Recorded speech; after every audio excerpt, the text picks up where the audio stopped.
come on, come on, come on, come on. We're not making this. Can you see it? One shot. Until I get bored of it. So anyways, this is week 1.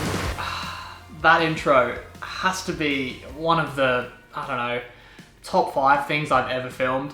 Anyway, so real quick, with everything that's happening in the world, we've had the lucky chance of actually being able to move to one of our favourite places, Byron Bay, and to make the most of every day and the most of our time here, I've decided to take one shot every day until I get bored of it. So, here's day 1, shot 1.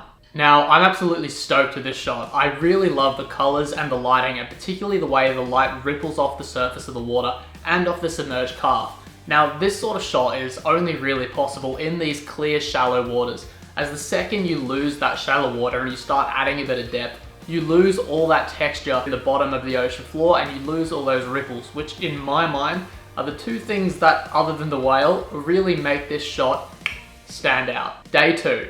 I really dig this. Now, obviously this is a composite of 2 shots. Both shots were shot handheld, and the first shot was shot with a lot of motion blur. This is the background shot, and this was done to create a really dreamy look to the surroundings and to the image. For the second shot, I put the surfer in the exact same frame and I slammed that shutter shut. Now, what I think it does by adding these 2 together is it really draws your focus to the surfer in the dreamy background, and in my mind it just adds that next level that really brings out this piece and makes it something far better. This was my first stab at this sort of technique and I'm really happy with the results. Also, I feel that the reflection in this shot really goes a long way to blending those 2 images together quite seamlessly. Day number 3. Now, this shot isn't here because of its beauty or its uniqueness. This shot is here because this is the shot that nearly cost me a brand new drone. See, to get the drone here, it's a 4.4 kilometer flight each way. Now, to get out to the rock, I used about 35% of my battery, which, having done the maths, gave me about 5 to 6 minutes to shoot content before using about the same amount of battery to return home safely. So when my battery alarm started going off at about 55%, I incorrectly ignored it and kept shooting. Fast forward a few minutes and I have 0% battery and I am still 800 meters out to sea, where I'm having to manually fight the drones out of battery auto land procedure the whole way back. At this point, I'd already come to terms with the fact that I wasn't getting the drone back. But somehow, to the drone's credit, being fought the whole way home, it managed to cover that 800 meters to a small rocky outcrop where I was able to pretty smoothly crash landed into it with no battery at all.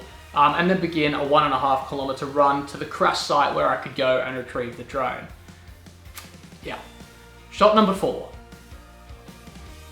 Don't you just love the way he's eyeballing the camera the whole way in? Now, when shooting these animals, I really love that low perspective shooting up towards the mouth of the animal, highlighting the teeth, as well as bringing out some of that lighter color blue background. The relaxed state as well of both myself shooting the shot as well as the shark go a long way to really improving the interaction as a whole from a diving perspective, as well as improving the shot, because the shark can get in a lot closer and really remove some of that dirty water in the background and let the lights take over and light up the subject. Day number 5.